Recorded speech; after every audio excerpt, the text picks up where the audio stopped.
Alhamdulillah nih sahabat keluarga muslim, kita sudah sampai juga di segmen terakhir bersama Mas Irfan yang tentunya tadi beliau sudah berbagi ilmu dengan kita semua, dari teknik memanah, dari bagaimana sejarah memanah itu sendiri ya, Betul. Indonesia, Mas Irfan. Betul. Dan tentunya pada kesempatan kali ini saya juga ingin bertanya kepada Mas Irfan. Baik. Itu di buku ini seni memanahnya kan sangat beraneka ragam ya Mas Betul. Irfan ya. Ada nggak sih yang memiliki keunggulan tersendiri dalam teknik memanah itu seperti apa Mas Irfan? Baik. Seperti apa? Jadi begini, jadi kalau dalam peradaban Islam di masa lalu, jadi dibentuk dari berbagai macam suku bangsa kan. Yang pertama Rasulullah dan para sahabat itu dari suku bangsa Arab. Lalu ketika menaklukkan Persia, jadi suku bangsa Persia ikut, lalu Mesir, lalu Syam, lalu Turki, lalu Bizantium dan sebagainya. Nah, untuk seni memanah ini memang sebenarnya itu adalah dulu keadilan para ahli memanah di zaman dahulu. Jadi mereka itu menggabungkan semua, sebenarnya gitu.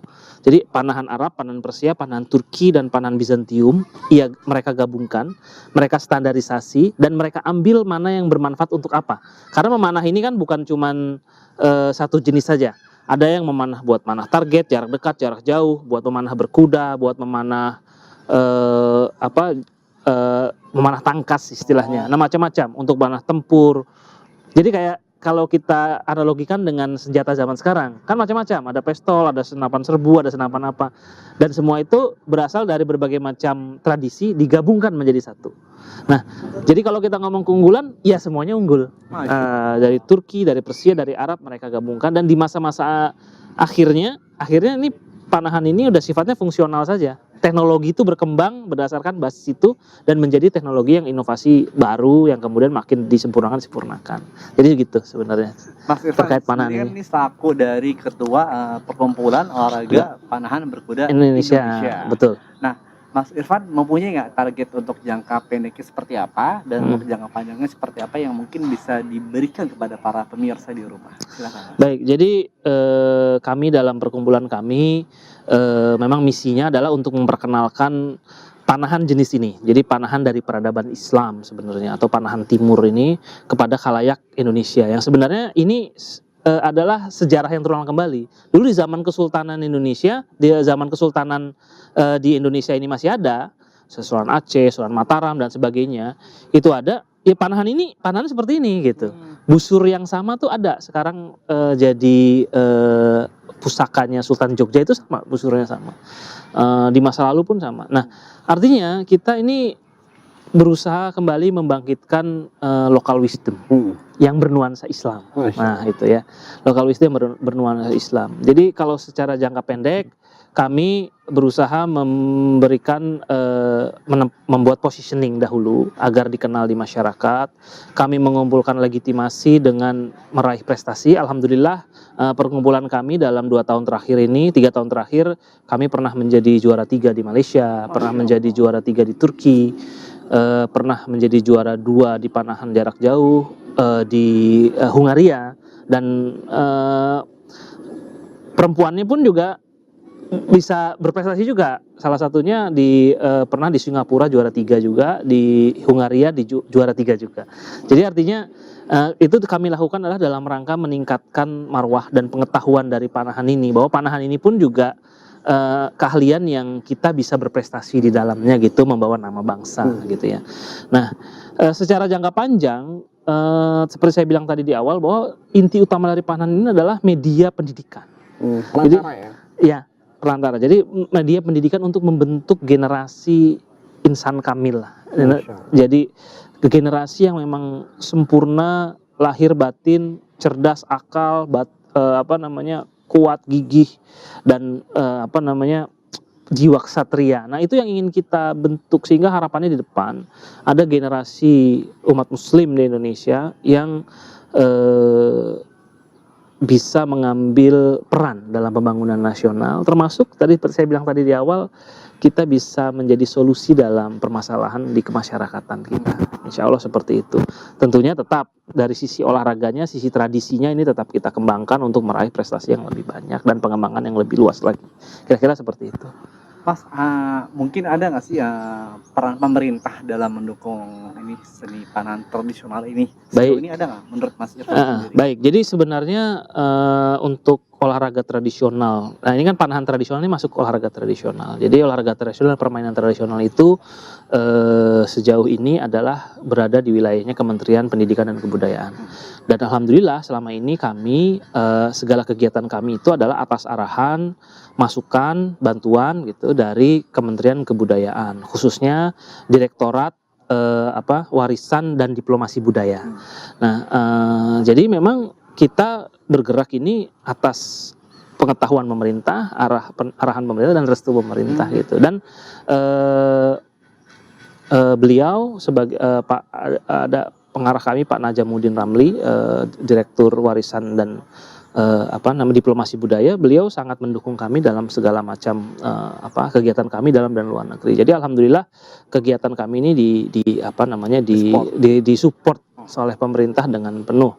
Itu juga yang membuat kami plong dalam ini dan akhirnya alhamdulillah bisa menjawab segala kepercayaan yang diberikan pemerintah dengan prestasi yang sudah kami kumpulkan selama ini.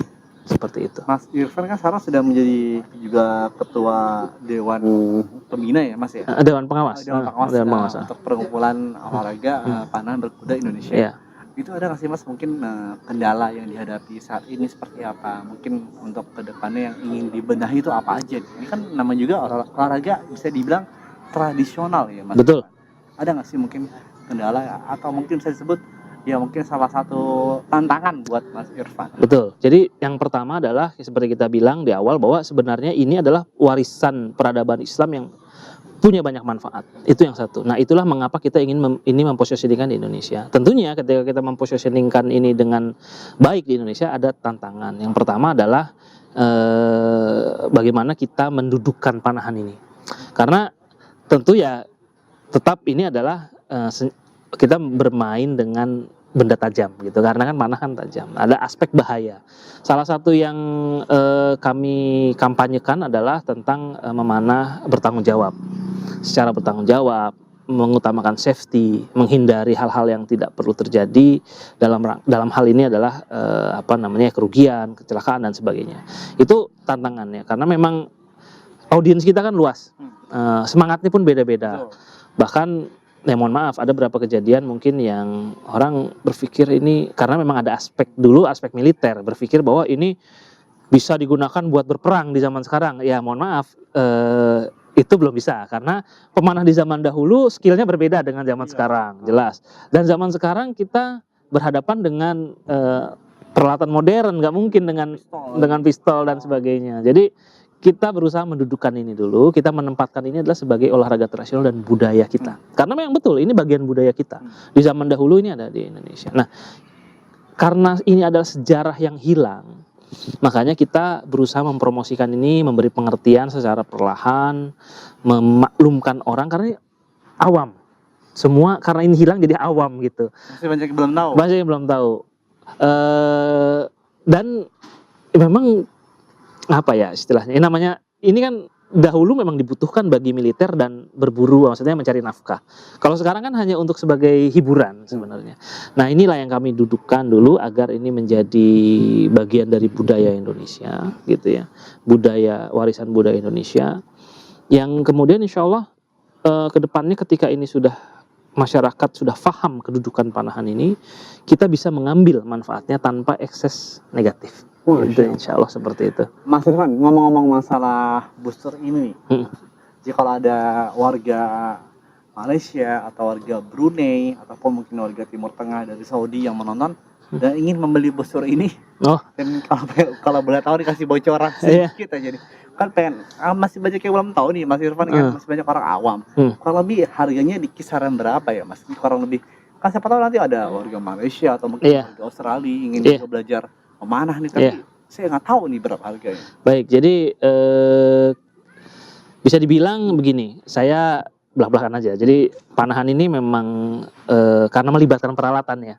Peralatan yang sifatnya pribadi. Setiap kegiatan yang seperti itu pasti membutuhkan biaya. Betul, Nah, budget.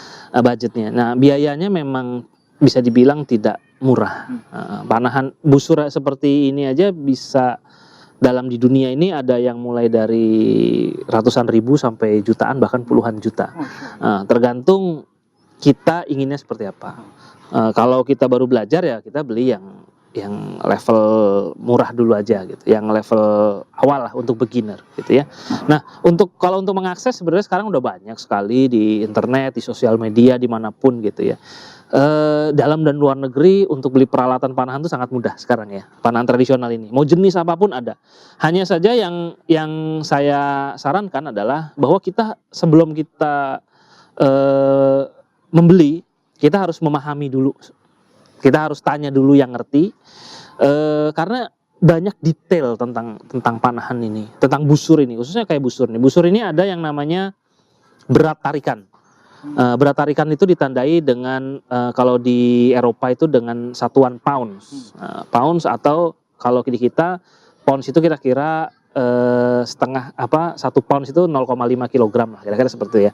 Nah, ini 48 pounds ini. Artinya sekitar 23 kilogram gitu ya. Nah, artinya energi yang harus kita angkat itu kita menarik busur itu kira-kira 20 kilo, seperti energi yang kita keluarkan untuk mengangkat benda 23 kilogram. Artinya kita harus mengukur kekuatan kita dulu gitu. Jangan kita masih belum terlatih ototnya kita beli busur yang berat gitu, berat itu nggak akan guna dan itu bisa buat kita cedera.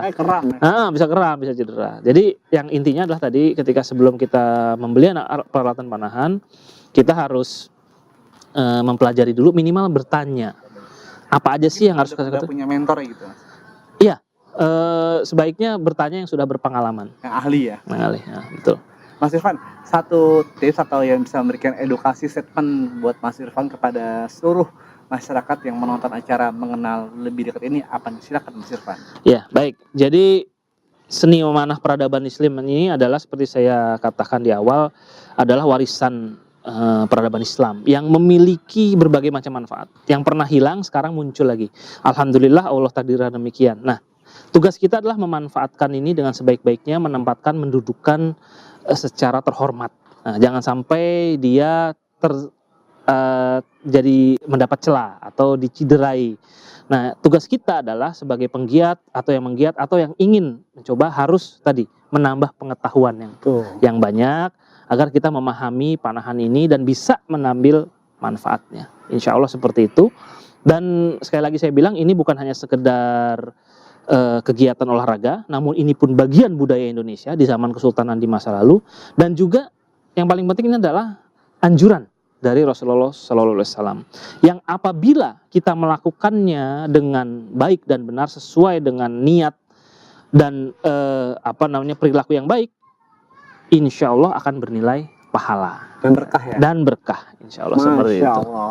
Obrolan kita sangat menarik sekali dengan Mas Irfan ini. Tentunya tadi kita bisa ngambil kesimpulan dari Mas Irfan bahwa olahraga panahan ini harus dilestarikan ya Mas Irfan ya. Betul sekali. Oleh Kementerian Kebudayaan ya Mas Irfan, dan juga olahraga panahan ini merupakan yang dianjurkan dan disunahkan oleh Rasulullah Shallallahu Alaihi Wasallam. Dan ngobrol juga di Mas Irfan, waktu juga yang memisahkan kita, dan nanti kita insya Allah akan ngobrol lagi ya Mas. Baik, insya Allah.